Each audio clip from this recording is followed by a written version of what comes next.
Ladies and gentlemen, welcome back. We are live casting no, that's not right. Fnatic.EU versus WhA has Asian. It actually was right, but had a bit of a jump start there. It's been a long day. I'm LD. I'm joined here today by Bulba, for currently a bit of an enigma as far as his team status goes, but you may remember him from Evil Geniuses and from a couple of other teams before that. It's Gosu. Was there Quantic in there? Maybe not. It's Gosu. It's Gosu. Yeah. But currently in this series, it is Fnatic leading 1-0. WhA has Asian. They got to win this or they're out. In a single elimination, it is best out of 3. We'll just very quickly look at the bracket so you can see. Sam, the winner of this match, they go on to face either EG or Na'Vi, so most likely it's going to be Na'Vi. That is a tough path to the grand finals, but hey, you got to face Na'Vi at some point, so. Yeah. So, most likely, at this rate, I think if Fnatic played like how they did last game, they have a pretty good shot. And they actually deserved to go through the semifinals after how they played the group stages. They played exceptionally versus both False and Dignitas.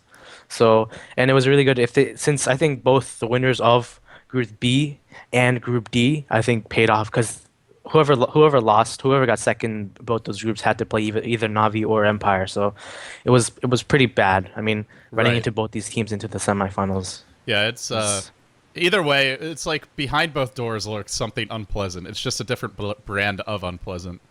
Yeah. Arguably, I guess you do want to choose Empire over those two just because they don't have their full roster. But, I mean, both teams can play well, and I think Fnatic, they've surprised all of us. Honestly, like, thinking about, like, what, sorry for saying, like, so much, but 5 months ago or so, I remember watching them play. I never thought they'd be, like, I thought they were pretty, like, I'm not to be mean or anything, I didn't think they were that good at all. Just obviously because they're new to the game and they didn't know all these, like, kind of, like, things, like, they do well in the laning phase and then after they didn't know what to do. But they practice, like, every day. I know I watched them, like, I knew I said they spam, like, scrims and whatever the Skype group that you search for clan wars with, and I've watched them play like some of their matches occasionally. Like they've been doing really well, and they have pretty good teamwork. I think that's what sets them apart from other teams. Is like they don't have this like signature star where they just like obviously they have Hani who's really good, but everyone on their team stands out in how they do. Like they all give their own like Trixie does well on the off lane, and then Arrow plays whatever his role and he does well, and then No Tail. I actually think No Tail is their best player just because.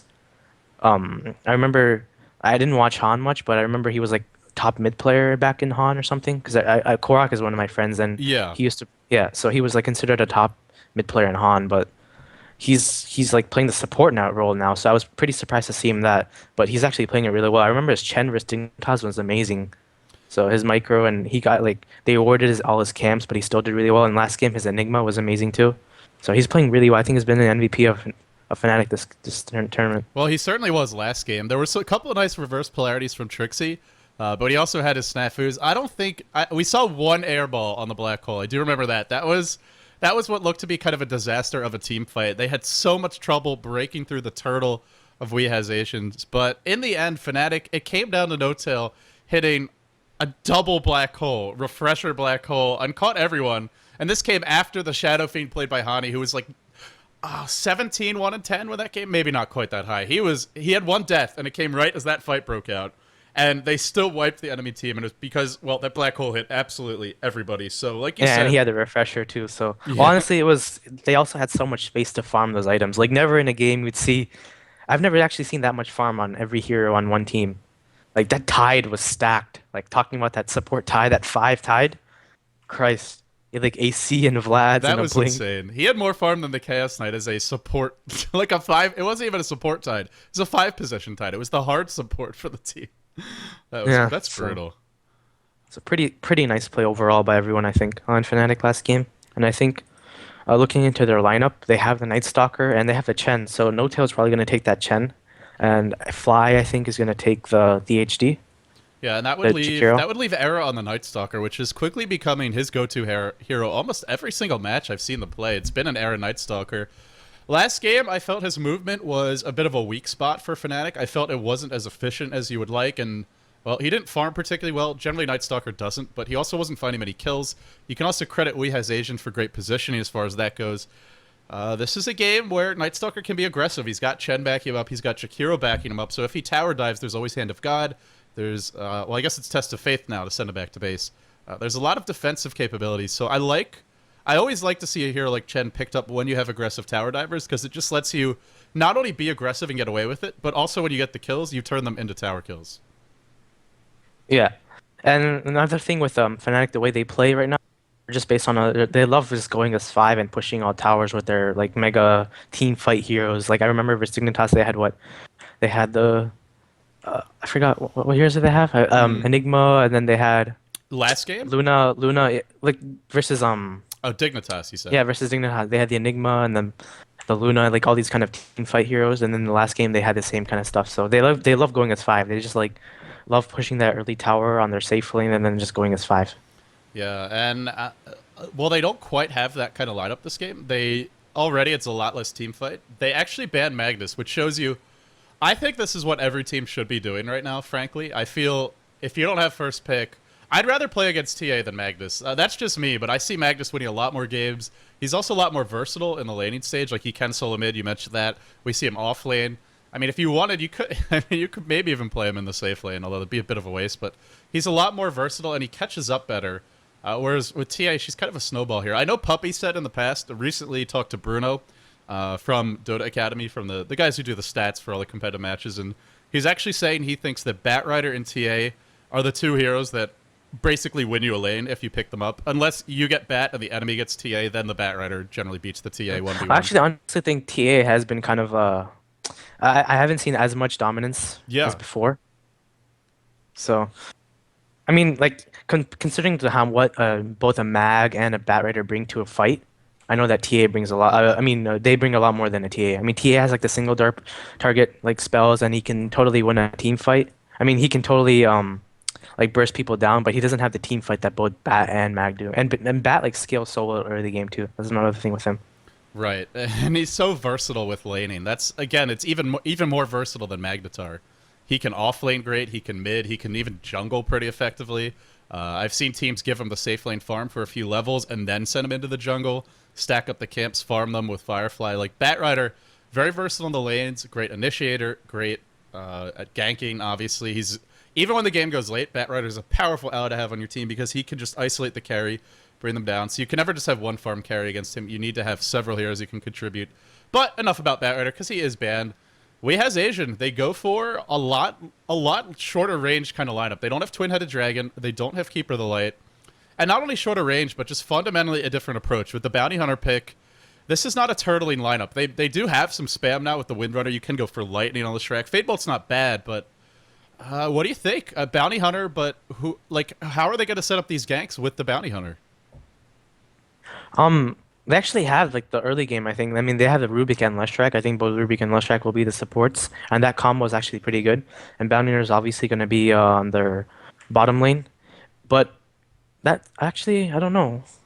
I mean, Windrunner is probably going to be mid. I think. Yeah, it looks kind of like a solo mid Windrunner to me as well. Yeah, yeah. So mid Windrunner, and then Rubik and Leshrac are probably going to be a support with for whatever dual lane, whatever carry they have top. Do you think we might see a Faceless Void as our last pick for WeHas Asian? They seem like a pretty defensive team. I honestly think this is what's going to happen if they pick Void is they're just going to get outrun again. Like they have DHD, Chen, and Night Stalker. They have like these early game just pushing heroes. Like they can just push these towers down, and then WeHasAsian just has like a winner to spam them out and Fade Bolt. But they can just overly like compensate for all those nukes just with the like the Night Stalker running in and all the Chen creeps attacking the tower, and then THD Okay, so doing insane DPS. so if it's not a Void, maybe a Lone Druid. I mean, what do you think they are angling I don't for? think Lone Druid's.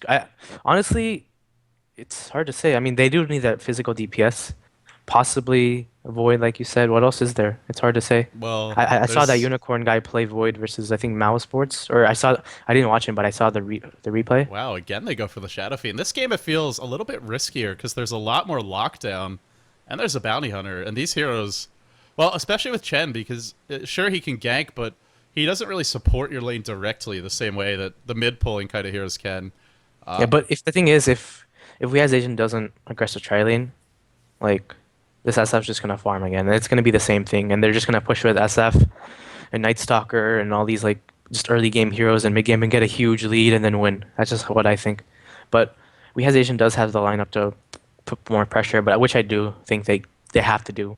Like this whole dual lane setup gets countered by enemy jungle hero.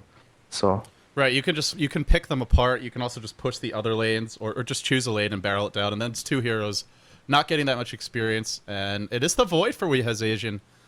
yeah, so I kind of like it because they picked Rubik, so they protect the Chronosphere. It can't be stolen by the enemy team. Sure, you can't trap Void, but you can trap his team. And they have a lot of long range nukers. Not super long range, but you've got shackle shots, which can be set up while heroes are in Chrono. Leshrac is a great kind of, pick away at heroes on the front lines. He's also, we've seen Burning use him very much as just a counter ganker. He'll have a TP scroll as soon as he hits 6. If someone like Nightstalker dives, if Chen tries to push a tower, if they have any kind of opening, the Faceless Void can TP in and counter initiate. So I feel in that sense, he almost does stop the push just because you have to be worried about getting caught in a Chrono. yep.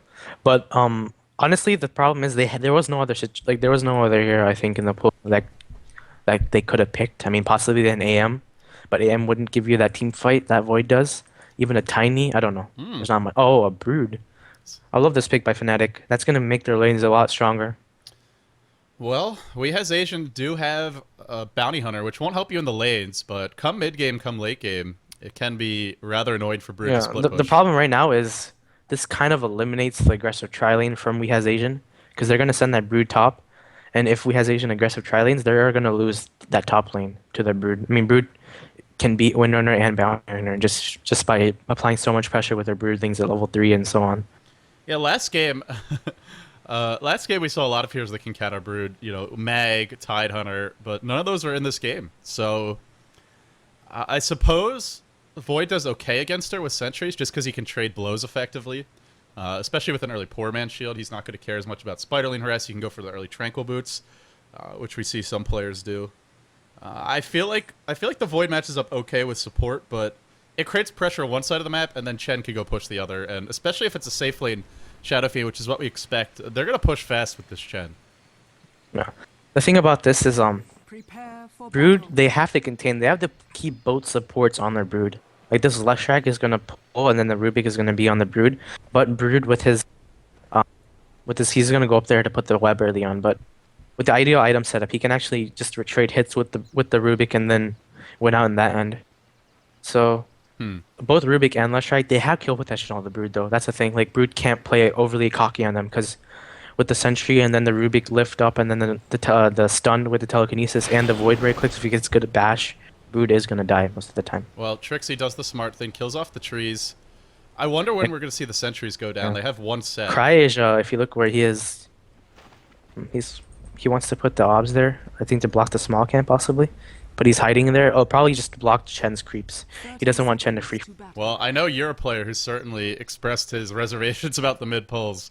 Quite a few people have done so, pros and just generally in the community. The Radiant have that high win percentage, but some people attribute it to first pick. Some think the mid pull is a big contributor. Either way, the mid pulls are going to be denied to a certain extent, and also the Chen's jungling slowed down a little bit. So that was pretty. And honestly, Winner does have, just like last game, like he was Darcy, right? He has free roam in this situation. They have nothing to keep him out of the lane. SF does well solo versus Bounty Hunter, obviously on the safe lane, but Bounty Hunter is going to get levels, and he's going to get at the early level 6.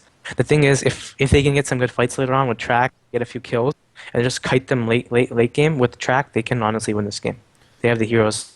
And Fnatic doesn't have the setup at all close to what they had last game. They have no big AoE team fight. Yeah, what a crazy different kind of lineup. Like they've got some great split push. They've got maybe a stronger landing stage, but last game they had Magnetar, Enigma, and Tidehunter. Eventually they had Refresher Mag, Refresher Enigma. They had 5 massive AoE ults. They've got 0 this game. I guess you can count Requiem. You've got Ice Path, which is good.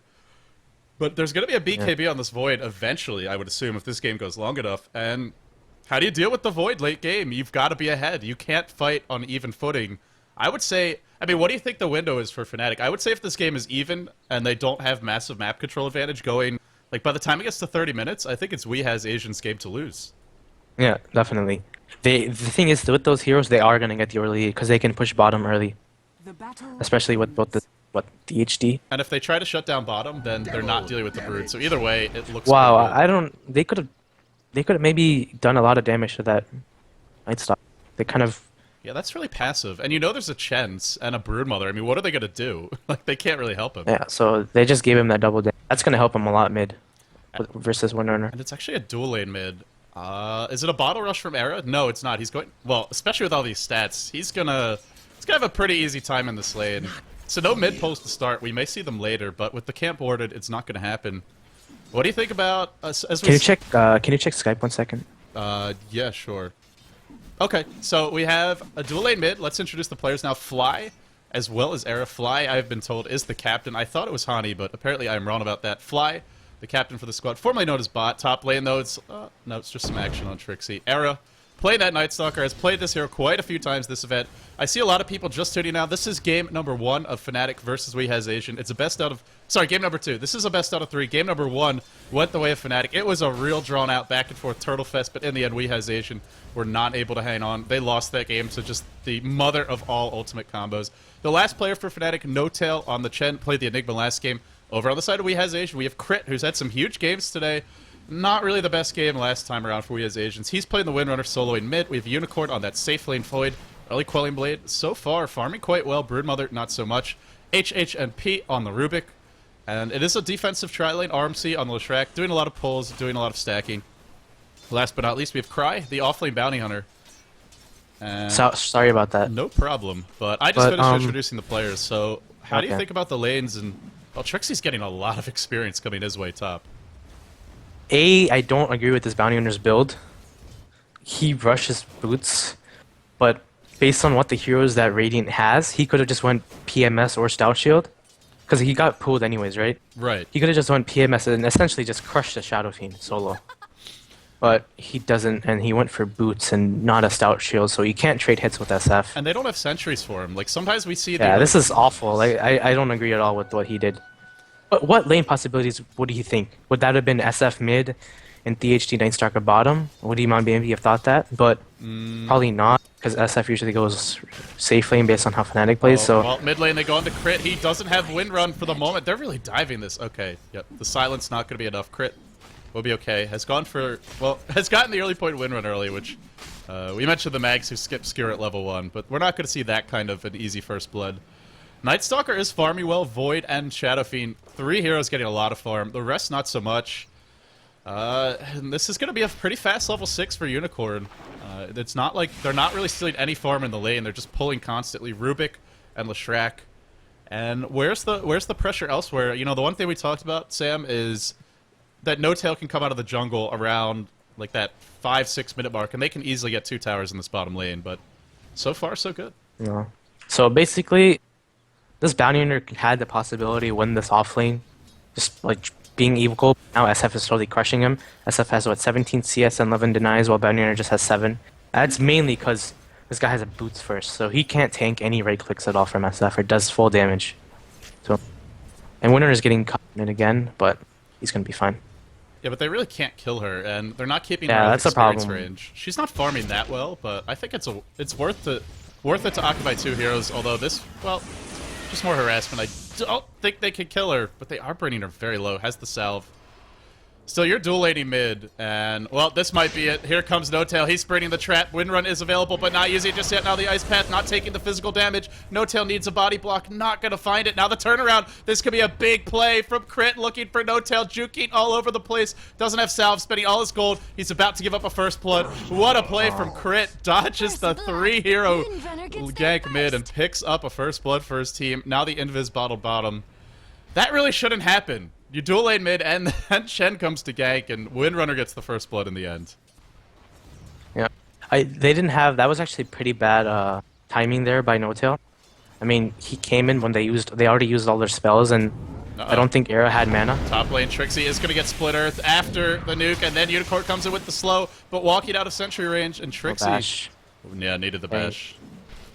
At least it's showing that they have the kill potential, but Brood is farming a lot. Like, not a lot, but he's getting all the levels, and the lane is going to push here. So he's going to get most of these creeps at the tower, just with the help of his breathings. They've been pushing this lane a lot. This is like the 3rd or 4th time I think we've seen the lane at the tower. I feel like they're not doing a very good job of controlling the creeps. Maybe not stacking the creeps before they pull, or not getting the double pulls off. The creeps shouldn't be at the tower constantly like this if you're controlling your creep equilibrium properly. It's something Yeah, we see the Chinese are really proficient at it, but Yeah. you know, you talked Problem about is how this, they don't have the kill potential to kill him right now. so Just because they got to keep him back though, right? I mean, now they can't. Now he's level 5, but he's gonna have the soul ring, and honestly, he basically won this lane at this point. I mean, Void is farming well, but he's gonna get control of the jungle, and they can't stop him this time. And they have a Chen farming their jungle. They're gonna have a Brute farming, and he's getting the camps. That was pretty big. So he has a soul ring. and it's also this is sort of like the offlane bounty hunter, except obviously Brood puts on more pressure, but just the constant requirement to buy sentries, to buy dust, to put lane wards down as well. It's such a tax on the supports, even though they're doing pulls. Look at HHNP, level 3, no boots. Same for RMC, just no. Well, he actually just got his boots, but that's it, and he's only level 2. Not only do they have to spend time in lane and they're not getting levels, but they have to spend gold placing the sentries. This is, yeah, Brood sometimes sort of a forgotten hero, but she still has her places in the game, and so far, it seems to be having quite a big impact. Yeah.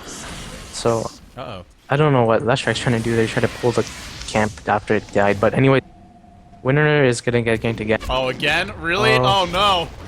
Oh, Crit is on the Crit mark. is making up for his Chaos Knight play last game. This is sick. Yeah, he was solo mid Yeah. Chaos Knight, and you were giving him a hard time for not going for a BKB, even stealing the creep another 100 gold.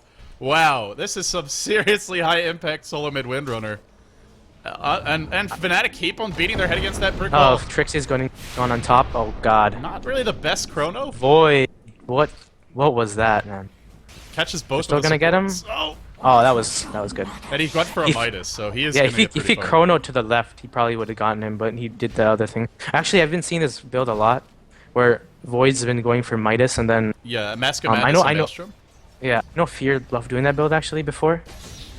He used to go Midas on Void and then just skip the Battle Fury and just participate in team fights. I mean, that build lets you do more early on. The problem with Void is he has a Battle Fury, but he doesn't have like the blinking potential that AM has. So he's not gonna farm as fast as the AM with the Battle Fury.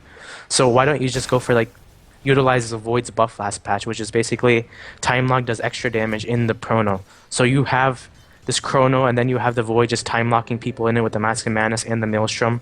And Maelstrom is essentially like a Battle Fury in that where it does AoE damage. So Right. it's not that bad of a build. The problem is it does make him quite squishy. Oh, speaking of squishy, this is going to be the death of RMC. Trixie is getting a bit out of control and will pick up the kill. In comes Era. They want to. They know Chrono's on cooldown. What a time to fight. Unicorn does have mana for a time walk, but he's getting brought down real quickly. Does find a bash on Trixie. Time walking away to the trees. No TP for him. Delaying the inevitable. Probably should have just used the Midas and accepted his fate. Maybe hoping for the bashes of his life. Doesn't get them. Trixie lives. And now... That's actually a pretty good death, because that delayed his Midas timing too. So that's a pretty big, especially if you're a carry player, you know how big that is. And they're getting top tower. Yeah, I feel like he should have just suicided but gotten the Midas off before doing so, but it's easy to second guess, of course. Natural to try Another and thing lift about I love with Night Stalker and Brood. I know that IG love doing this at all during TI2. Mm-hmm. If you have both Night Stalker and Brood, Brood needs a gank in his lane. If you can gank the Brood's lane when he's off lane and he gets a few kills here or there and gets space, he gets complete control of the jungle. So Air did a really good job there by ganking Trixie's lane, and now they basically won the jungle. I mean, Trixie has all these Broodlings. He can send them to farm any of the camps or just put pressure on Unicorn XO. And what does Void do at this point? This is... He needs some bug spray. Uh-oh, Night Stalker going to find another kill. Era's starting to have a real big impact this game. Bounty Hunter is level 6. Will track the Night Stalker. On paper, it's a pretty nice way to deal with him. Just at least know where he is at all times, so he can't surprise you with those ganks. In practice, though, they're losing control of the lanes, and this is what you talked about. With that Brood pick, you either shut down the Brood, or you try and shut down that off lane. Meanwhile, he finds another kill mid on the Windrunner, but while this is happening, they get a tier 1 bottom, and the pressure mounts top lane. This is just relentless split pushing all over the map, and Night Stalker really setting the pace for this game. I gotta say, last game, Sam, I didn't really see the Night Stalker having a big impact, but this lineup fits the Night Stalker pick a whole lot better. Another thing is this Bounty Hunter has been completely useless. Like, look at his creep kills. He has 16 creep kills. He had a solo lane versus the SF. And he should be way more farmed, but he went like this horrible Boots build. Even if you're like versus a tri-lane, the Stout Shield is still better than Boots, just because you can... Even you might get away with Boots, but you're not going to get the same experience that you can get if you just have a Stout Shield and you trade hits with support. So, essentially, this Bounty Hunter lost him the chance of possibly winning this game just because of him getting completely fat. Era on a And the diving rampage, up. gets one. Actually, it was Hani who picked that kill up. Now looking for the tier 2. Losing the tier 2s this early, this is big trouble because now bottom's not safe to farm, top's already quite unsafe unless they travel in a pack. They are... Oh, nice shackle by Crit on 2, but this might be the death of him. In comes the Night Stalker, Silence and the Urge Charge. They bring him down. Hani gets another. Hani level 10. Hani with 84 CS and so far ahead of this boy. Yeah, this is amazing. Like, their Era and Era has been the MVP of this game, actually. He's been ganking every lane, possibly. He actually has, like, a Orb of Venom, which is pretty funny, but... Well, let's remember, they did choose to invest a bit more in him this game. They dual laned with the Night Stalker. Yeah.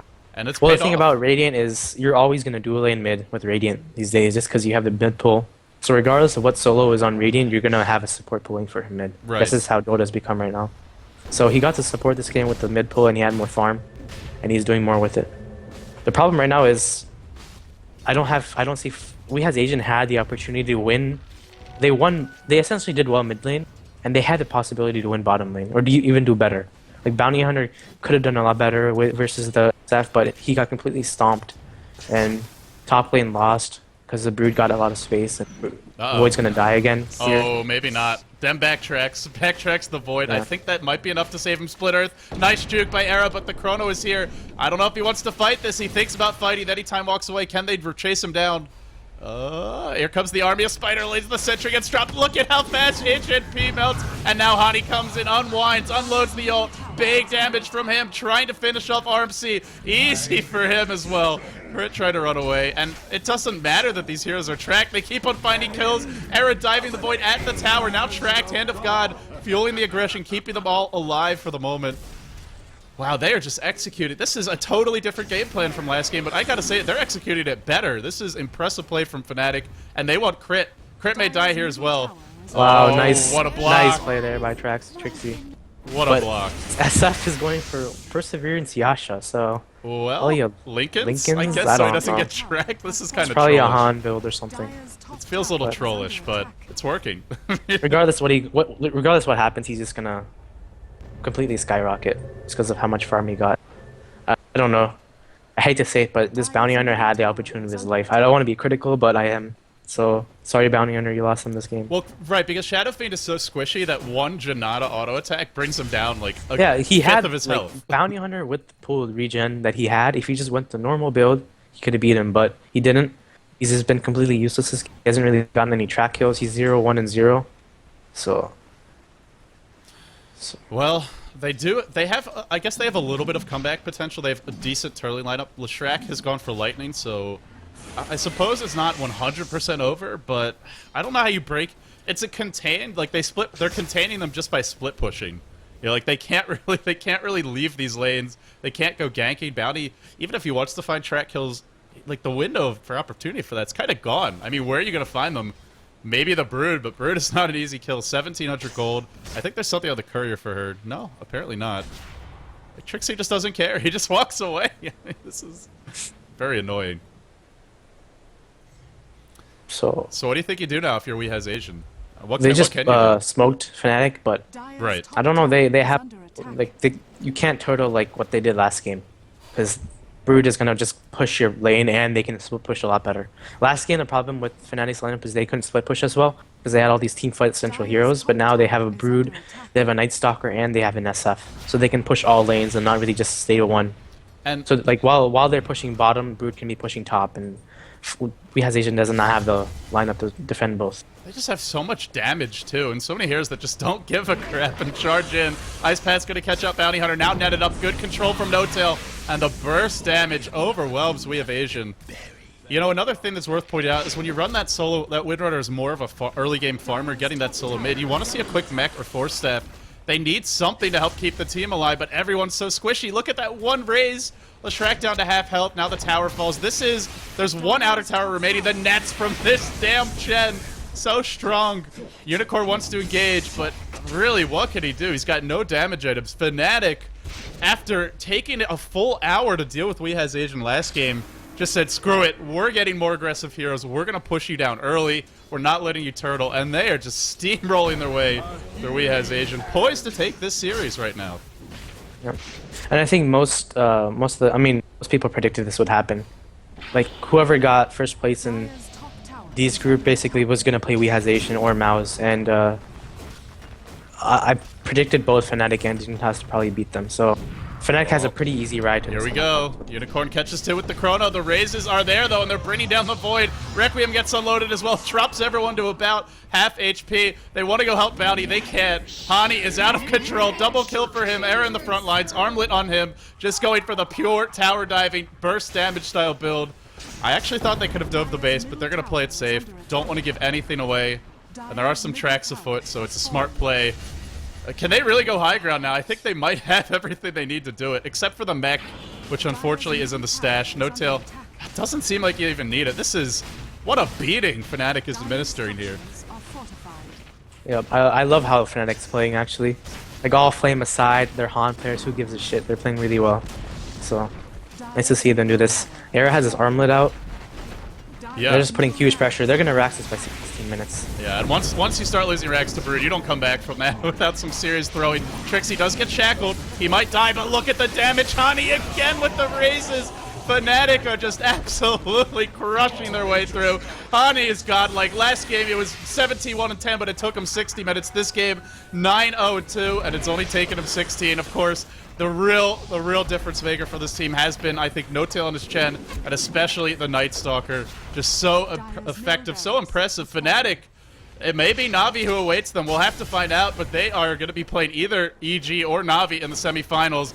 There you go, Sam. That's the GG call. One more raise, icing on the cake, cherry on top. Fnatic, 19-5. Absolutely just brutal. This was brutal. What else is there to say about this game? Yeah. I think Fnatic's on a whole different league of WhA Asian. No offense to them, but really, the whole, like, Fnatic being the dark horse is probably true. That whole prediction. I mean, they're playing really well. I think everyone kind of discounted them.